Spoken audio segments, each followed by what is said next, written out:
Hello, ഈ ഒരു വീഡിയോയിൽ ഞാൻ നിങ്ങളുടെ പറയാനായിട്ട് പോകുന്നത് നമ്മളിപ്പം UAE ജോർജിയയിലോട്ട് പോകുമ്പോഴോ അല്ലെങ്കിൽ ഇതുപോലുള്ള കൺട്രികളിലോട്ട് പോകുമ്പോഴത്തേക്കും നമ്മൾ എന്തൊക്കെ കാര്യങ്ങൾ പ്രത്യേകം ശ്രദ്ധിക്കണം എന്നുള്ളത് കുറച്ച് പോയിൻ്റ് ഔട്ട് ചെയ്ത് ഞാൻ വെച്ചിട്ടുണ്ട്. അപ്പോൾ അതിൽ എല്ലാ മെയിൻ കാര്യങ്ങളും ഞാൻ കവർ ചെയ്തിട്ടുണ്ട്. അപ്പോൾ 1 by 1 ആയിട്ട് ഞാൻ എന്തൊക്കെയാണെന്ന് പറയാം. ഫസ്റ്റ് നമ്മളിപ്പം വിസയുടെ കാര്യമാണെങ്കിൽ നമ്മൾ ഇപ്പോൾ ടിക്കറ്റ് ബുക്ക് ചെയ്യുന്നതിന് മുന്നേ ആയിട്ട് നമ്മൾ വിസ ചെക്ക് ചെയ്യണം. അപ്പം മിനിമം 6 month വാലിഡിറ്റി എങ്കിലും ഉണ്ടായിരിക്കണം. ഇല്ലെങ്കിൽ നമുക്ക് വിസ ഓൺ അറൈവൽ കിട്ടത്തില്ല അങ്ങനെയുള്ള കൺട്രീസിൽ. ഇല്ലെങ്കിൽ നമ്മൾ പിന്നെ സെപ്പറേറ്റ് വിസയ്ക്ക് അപ്ലൈ ചെയ്തിട്ട് പോവേണ്ട ഒരു സാഹചര്യം വരും. അപ്പോൾ നിങ്ങൾ ടിക്കറ്റ് ബുക്ക് ചെയ്യുന്നതിന് മുമ്പ് തന്നെ ഈ ഒരു കാര്യം നിങ്ങൾ ഉറപ്പായിട്ടും ഒന്ന് കൺഫേം ചെയ്യണം. അല്ലെങ്കിൽ നിങ്ങൾ യാത്ര പ്ലാൻ ചെയ്യുന്നതിന് മുന്നേ തന്നെ ഇതുകൂടി ഒന്ന് ചെക്ക് ചെയ്തിട്ട് പ്ലാൻ ചെയ്യുന്നതായിരിക്കും ബെറ്റർ. രണ്ടാമത്തെ കാര്യം നമ്മൾ എയർപോർട്ടിൽ, അപ്പം നമ്മൾ മുൻകൂട്ടി പ്ലാൻ ചെയ്യുമ്പോൾ തന്നെ എയർപോർട്ടിൽ ഇപ്പോൾ ടിക്കറ്റ് ബുക്ക് ചെയ്യുന്നതാണെങ്കിലും ചീപ്പ് ഫ്ലൈറ്റ് വിസ എയറിലോ ഇപ്പോൾ എയർ അറേബ്യയിൽ ഇടയ്ക്ക് ഇങ്ങനെ ഓഫറുകൾ വരാറുണ്ട്. അപ്പോൾ അതൊക്കെ നോക്കിയിട്ട് നിങ്ങൾ ബുക്ക് ചെയ്യുകയാണെങ്കിൽ കുറച്ചുകൂടി ചീപ്പായിട്ട് നമുക്ക് ടിക്കറ്റ് കറക്റ്റ് ടൈമിൽ പോയി ബുക്ക് ചെയ്യുന്നതിന് മുന്നേ ആയിട്ട് തന്നെ കുറച്ച് പ്ലാൻ ചെയ്തിട്ട് ബുക്ക് ചെയ്യുകയാണെങ്കിൽ അത് കുറച്ചുകൂടി നമുക്ക് ലാഭം ഉണ്ടാക്കും. ഇപ്പോൾ എയർപോർട്ടിൽ ചെക്കിങ് സമയത്ത് ഇപ്പം അവർ കുറച്ച് കാര്യങ്ങളൊക്കെ ചോദിക്കാൻ ചാൻസ് ഉണ്ട്. ഇപ്പം നമ്മൾ ഇപ്പം UAE ജോർജിയയിലോട്ട് പോകുമ്പോഴത്തേക്കും നമ്മൾ ആദ്യം തന്നെ Booking.com അല്ലെങ്കിൽ Airbnb വഴി നമ്മൾ അവിടെ ഹോട്ടൽ ബുക്ക് ചെയ്തിരിക്കണം. അപ്പോൾ അതിൻ്റെ പ്രൂഫ് നമ്മൾ പ്രിൻ്റ് ഔട്ട് എടുത്ത് അത് നമ്മൾ കയ്യിൽ വെച്ചേക്കണം. കാരണം അവിടെ ചെല്ലുമ്പോഴത്തേക്ക് എയർപോർട്ടിൽ അവർ ചോദിക്കും. ഇവിടെ UAE ചോദിക്കാൻ ചാൻസ് ഇല്ല, പക്ഷേ നമ്മൾ ജോർജിയ ചെന്ന് ഇറങ്ങുമ്പോഴത്തേക്കും അവരവിടെ എയർപോർട്ടിൽ ചോദിക്കാൻ ചാൻസ് ഉണ്ട്. അപ്പോൾ നമ്മളത് ഉറപ്പിക്കാൻ പറ്റില്ല, എന്നാലും നമ്മൾ എടുത്ത് വെച്ചിരിക്കണം, പ്രിൻ്റ് ഔട്ട് എടുത്ത് വെച്ചിരിക്കണം. അതുപോലെ തന്നെ നമ്മുടെ കയ്യിൽ കറൻസിയുടെ കാര്യം വരുമ്പോഴത്തേക്കും നമ്മൾ എൻ്റെ ഒരു ഓപ്ഷനിൽ നമ്മളിപ്പോൾ UAE ഡോളറിലോട്ട് കൺവേർട്ട് ചെയ്തിട്ട് എത്രയാണോ നിങ്ങളുടെ ബഡ്ജറ്റ് അതനുസരിച്ചിട്ട് ഒരു എമൗണ്ട് ഡോളറിലോട്ട് കൺവേർട്ട് ചെയ്ത് വെച്ചതിന് ശേഷം അവിടെ ചെന്നിട്ട് ലാറിയിലോട്ട് കൺവേർട്ട് ചെയ്യുന്നതായിരിക്കും ബെറ്റർ. അത് നമ്മൾ എക്സ്ചേഞ്ച് റേറ്റ് നോക്കിയിട്ട് സിറ്റി ഏരിയയിലോട്ടൊക്കെ ചെന്ന് കഴിഞ്ഞാൽ നല്ല എക്സ്ചേഞ്ച് റേറ്റിൽ നല്ലൊരു കുറവിൽ നമുക്ക് എക്സ്ചേഞ്ച് ചെയ്തെടുക്കാനായിട്ട് പറ്റും. പക്ഷേ ഈ ഡോളറിലോട്ട് കൺവേർട്ട് ചെയ്തിട്ട് ഉള്ള എമൗണ്ട് ആണെങ്കിൽ തന്നെ നമ്മൾ കയ്യിലുണ്ടായിരിക്കണം. കാരണം ചെക്കിങ് സമയത്ത് എയർപോർട്ടിൽ അവർ ചോദിക്കാൻ ചാൻസ് ഉണ്ട്. ഇൻ കേസ് നമ്മൾ അവർ കാണിച്ചു കൊടുക്കേണ്ടി വരും നമുക്ക് ഇത്ര എമൗണ്ട് നമ്മളെ കയ്യിലുണ്ട് എന്നുള്ളത്. ഇങ്ങനെയുള്ള കാര്യങ്ങളൊക്കെ അവർ ചോദിക്കാൻ ചാൻസ് ഉണ്ട്. അപ്പോൾ നമ്മൾ പാസ്പോർട്ട് അല്ലെങ്കിൽ വിസയുടെ കാലാവധി, നമ്മുടെ എമിറേറ്റ്സ് ID അങ്ങനെയുള്ള കാര്യങ്ങളൊക്കെ ചോദിക്കാൻ ചാൻസ് ഉണ്ട്. അപ്പോൾ അതെല്ലാം നമ്മളൊന്ന് പ്രിപ്പയർ ആയിട്ട് പോകുന്നതായിരിക്കും നല്ലത്. പിന്നെ നമ്മൾ ശ്രദ്ധിക്കേണ്ട മറ്റൊന്നാണ് ചെക്കിങ് ബാഗേജ്. ഇപ്പം ഏർലി ചെക്കിങ് നമ്മൾ വിസ എയറിലാകുമ്പോഴത്തേക്കും നമ്മൾ ഏർലി ചെക്കിങ് ചെയ്തിട്ടല്ല എയർപോർട്ടിൽ ചെന്നിട്ടാണ് ചെക്കിങ് ചെയ്യുന്നതെങ്കിൽ എക്സ്ട്രാ കുറച്ച് ചാർജസ് ഉണ്ടാവാൻ ചാൻസ് ഉണ്ട് എന്ന് ഞാൻ കേട്ടിട്ടുണ്ട്.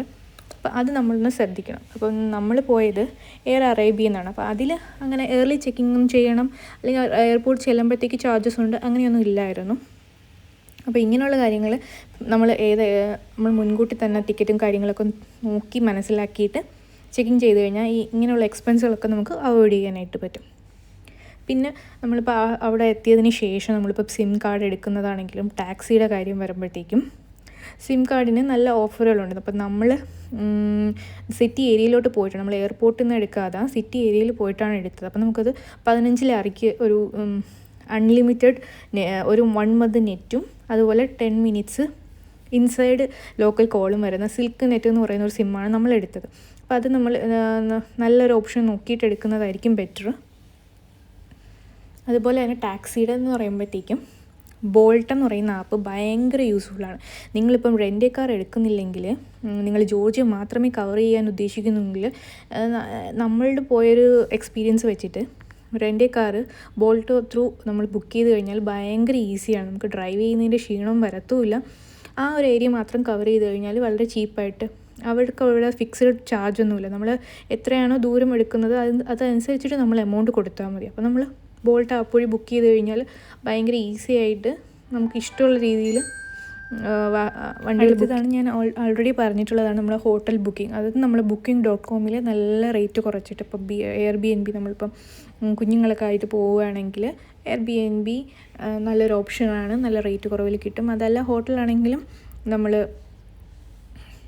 നമ്മളൊന്ന് ജസ്റ്റ് ഒന്ന് സെർച്ച് ചെയ്ത് നോക്കിയെടുത്തു കഴിഞ്ഞാൽ ഭയങ്കര വിലക്കുറവിൽ തന്നെ നമുക്ക് ബുക്ക് ചെയ്തെടുക്കാനായിട്ട് പറ്റും. പിന്നെ ഉള്ളൊരു നമ്മളിപ്പോൾ ഒരു ഹോട്ടൽ ഇപ്പം ജോർജിയയിൽ മാത്രമാണ് നമ്മൾ സ്റ്റേ ചെയ്തത്. അപ്പോൾ അവിടുത്തെ കുറച്ച് റെസ്റ്റോറൻറ്റ് നമ്മുടെ ഒരു റെക്കമെൻഡേഷൻ എന്നുള്ള രീതിയിൽ കിങ്ഹലി ഹൗസ് എന്ന് പറഞ്ഞിട്ട് ഒരു ഹോട്ടൽ, അതുപോലെ തന്നെ പസനൗരി, ഇതൊക്കെ നല്ല നമ്മളെ ഓതൻറ്റിക് ജോർജിയൻ ഫുഡ് കിട്ടുന്ന നല്ല ഹോട്ടലുകളാണ്. അതുപോലെ തന്നെ ഇപ്പോൾ ജോർജിയൻ ഫുഡിന് കമ്പാരിറ്റീവ്ലി എമൗണ്ട് കുറവും, അതായത് നമ്മൾ ഇന്ത്യൻ ഫുഡിനാണ് ഓപ്ഷനെങ്കിൽ കുറച്ചുകൂടെ റേറ്റ് കൂടുതലുമാണ്. അപ്പോൾ നമ്മളിപ്പോൾ ഇവിടെ നിന്നൊക്കെ അങ്ങോട്ട് പോകുമ്പം ഒരു 3-5 ദിവസത്തേക്ക് പോകുമ്പം എക്സ്പെൻസൊക്കെ നമ്മൾ നോക്കിയിട്ടാണ് പോകുന്നത്, പ്ലാൻ ചെയ്തിട്ടാണ് പോകുന്നതെങ്കിൽ ജോർജിയൻ ഫുഡ് പ്രിഫർ ചെയ്യുന്നതായിരിക്കും ബെറ്റർ. അപ്പോൾ നമുക്ക് അങ്ങനെ കുറച്ച് എക്സ്പെൻസ് നമുക്കതിൽ ലാഭിക്കാനായിട്ട് പറ്റും. നല്ല വെറൈറ്റി ആയിട്ടുള്ള ഫുഡുകൾ അവൈലബിളുമാണ്. നമ്മൾ കച്ചാപ്പൂരിയും കിങ്ങലിയും ഒക്കെ ഫേമസ് ആയിട്ടുള്ള ജോർജിയൻ ഫുഡുകളാണ്. അപ്പോൾ അതെല്ലാം നമുക്ക് എക്സ്പ്ലോർ ചെയ്യാനും പറ്റും. പിന്നെ വരുന്നത് നമ്മുടെ ടൂറിസ്റ്റ് ഡെസ്റ്റിനേഷൻസുകളാണ്. അത് ഞാൻ പോയിൻ്റ് ഔട്ട് ചെയ്തിട്ട് കാണിക്കാം കേട്ടോ. പിന്നെ നമ്മൾ എസെൻഷ്യലായിട്ട് പാക്ക് ചെയ്യേണ്ട സാധനങ്ങൾ, ഞാൻ ഇതിന് മുമ്പ് നമ്മളിപ്പോൾ പോകുന്നതിന് പ്ലാൻ ചെയ്യുന്നതിന് മുമ്പായിട്ട് കുറേ യൂട്യൂബ് വീഡിയോസൊക്കെ സെർച്ച് ചെയ്തപ്പോഴത്തേക്കും അതിൽ എല്ലാവരും കുറച്ച് പേര് പറഞ്ഞിട്ടുള്ള കാര്യമായിരുന്നു പ്ലഗ്, റൗണ്ട് പ്ലഗ് കൊണ്ടുപോകണം. അവിടെ ഹോട്ടൽസിലൊന്നും 3 പിൻ അങ്ങനെയുള്ള ഫെസിലിറ്റീസൊന്നും അവൈലബിൾ അല്ല എന്ന് പറഞ്ഞിട്ടൊക്കെ കണ്ടിട്ടുണ്ടായിരുന്നു. അപ്പോൾ നമ്മൾ അതിന് വേണ്ടി അതെല്ലാം പാക്ക് ചെയ്ത് കൊണ്ടുപോയതാണ്. പക്ഷേ നമ്മുടെ ഹോട്ടലിൽ അങ്ങനെ ഒരു പ്രശ്നമേ ഉണ്ടായിരുന്നില്ല. 3 പിൻ ആയാലും ഒക്കെ യൂസ് ചെയ്യാനായിട്ട് പറ്റുമായിരുന്നു. അപ്പം നിങ്ങൾ ജസ്റ്റ് നമ്മളെ കയ്യിൽ കരുതിയിരിക്കുക, എന്നാലും ഇൻ കേസ് ആവശ്യം വന്നാലോ എന്നുള്ളത് കൊണ്ടിട്ട്. പിന്നെ നമ്മുടെ ഇപ്പം ക്ലൈമറ്റ് നമ്മൾ മുൻകൂട്ടി തന്നെ ഒന്ന് മനസ്സിലാക്കിയതിന് ശേഷം നമ്മളിപ്പം ജാക്കറ്റ് ആണെങ്കിലും ഷൂസ് ആണെങ്കിലും, എക്സ്പെഷ്യലി നമ്മൾ മഞ്ഞുള്ള ടൈമിലാണ് പോകുന്നതെങ്കിൽ, മഞ്ഞ് കൂടുതൽ എക്സ്പ്ലോർ ചെയ്യാനാണ് പോകുന്നതെങ്കിൽ നമ്മുടെ ഷൂസൊക്കെ അതിൽ നടക്കാൻ പറ്റുന്ന രീതിയിലുള്ളത് ഉറപ്പായിട്ടും ചൂസ് ചെയ്യണം. ഇല്ലെങ്കിൽ നമുക്ക് നടക്കാനും ഒക്കെ നല്ല ബുദ്ധിമുട്ടായിരിക്കും. അതുപോലെ നമ്മളെ സോക്സ് എല്ലാം വിൻ്റർ സോക്സ് അല്ലെങ്കിൽ ജാക്കറ്റ് ആണെങ്കിലും നല്ല ക്വാളിറ്റി ഉള്ളത് അത് നിങ്ങൾ ഉറപ്പായിട്ടും വാങ്ങാനായിട്ട് ശ്രദ്ധിക്കുക. ഇല്ലെങ്കിൽ നമുക്ക് അവിടെ ചെല്ലുമ്പോഴത്തേക്കും സർവൈവ് ചെയ്യാനായിട്ട് ഭയങ്കര ബുദ്ധിമുട്ടായിരിക്കും. പിന്നെ അവിടെ ചെന്നിട്ട് വാങ്ങാമെന്ന് പറഞ്ഞാൽ അത് കുറച്ച് എക്സ്പെൻസീവും ആയിരിക്കും ഇവിടെ വെച്ച് കമ്പയർ ചെയ്യുമ്പോഴത്തേക്കും. പിന്നെ അവിടുത്തെ നമ്മളിപ്പോൾ യാത്ര ഇപ്പം ഒരു ഡെസ്റ്റിനേഷൻ ടു അടുത്ത ഡെസ്റ്റിനേഷൻ നമ്മളിപ്പോൾ സ്വന്തമായിട്ടാണ് പ്ലാൻ ചെയ്തിട്ട് പോകുന്നതെങ്കിൽ അവിടെ വെതറിനെ ഡിപ്പെൻഡ് ചെയ്തിട്ടാണ് ഇപ്പോൾ എല്ലാ ഡെസ്റ്റിനേഷനിലും ടൂറിസ്റ്റ് അട്രാക്ഷനിലും ആക്ടിവിറ്റീസ് നടക്കുന്നത്. അപ്പോൾ നമ്മൾ തലേ ദിവസം ഒന്ന് വിളിച്ച് ഇത് ഓപ്പൺ ആണോ, ഇത് ആക്ടിവിറ്റീസ് ഉണ്ടോ എന്ന് കൺഫേം ചെയ്തതിന് ശേഷം മാത്രം അടുത്ത ദിവസത്തെ പ്ലാൻ ചെയ്ത് അല്ലെങ്കിൽ ആ ഏരിയയിലോട്ട് പോകാനായിട്ടൊക്കെ. കാരണം വെതറിൽ എപ്പോൾ വേണമെങ്കിലും മാറ്റങ്ങളുണ്ടാവാം. അപ്പം ആ സ്ഥലം ചിലപ്പം ക്ലോസ് ചെയ്യാനുള്ള ചാൻസ് ഉണ്ട്. അപ്പോൾ അത് നിങ്ങൾ ഒന്ന് കരുതിയിരിക്കേണ്ടത്. അപ്പോൾ നമുക്ക് സ്മൂത്തായിട്ട് നമുക്ക് ഒരു പ്ലാൻ അല്ലെങ്കിൽ അടുത്ത ഇന്ന ഏരിയയിലോട്ട് നമുക്ക് പോകാനായിട്ട് സഹായിക്കും. ഇതൊക്കെയാണ് നമ്മൾ ഓവറോളായിട്ട് നമ്മളൊന്ന് ശ്രദ്ധിച്ചു കഴിഞ്ഞാൽ നമ്മുടെ ഒരു യാത്ര കുറച്ചുകൂടെ സ്മൂത്തായിട്ട് പോകും. അതുപോലെ അതായത് ഇപ്പോൾ നിങ്ങൾ സ്വന്തമായിട്ടാണ് പ്ലാൻ ചെയ്തിട്ട് പോകുന്നതെങ്കിൽ ഇപ്പോൾ അവിടെ എത്തിയതിന് ശേഷം നമ്മൾ അവിടെ ഇഷ്ടംപോലെ നമുക്ക് ടൂർ പാക്കേജ് പെർ ഡേ പാക്കേജുകൾ നമുക്ക് കുറേ അവൈലബിൾ ആയിട്ടുണ്ട്. അപ്പോൾ നമ്മൾ ഒന്ന് നടന്ന് നോക്കിയിട്ട് ഒരാളുടെ അടുത്ത് സംസാരിക്കാം, അടുത്ത ഏരിയയിൽ പോയിട്ട് നോക്കാം. അപ്പം ഏതാണ് നമുക്ക് ബെസ്റ്റായിട്ട് തോന്നിയത് നമുക്ക് അവരുമായിട്ട് കുറച്ച് നമുക്ക് ബാർഗെയിൻ ചെയ്യാനായിട്ട് പറ്റും. അപ്പം നമുക്ക് ബെസ്റ്റായിട്ട് നമുക്ക് ബഡ്ജറ്റിന് ഒക്കുന്നത് ഏതാണെന്ന് നോക്കിയതിന് ശേഷം മാത്രം സെലക്ട് ചെയ്താൽ മതി.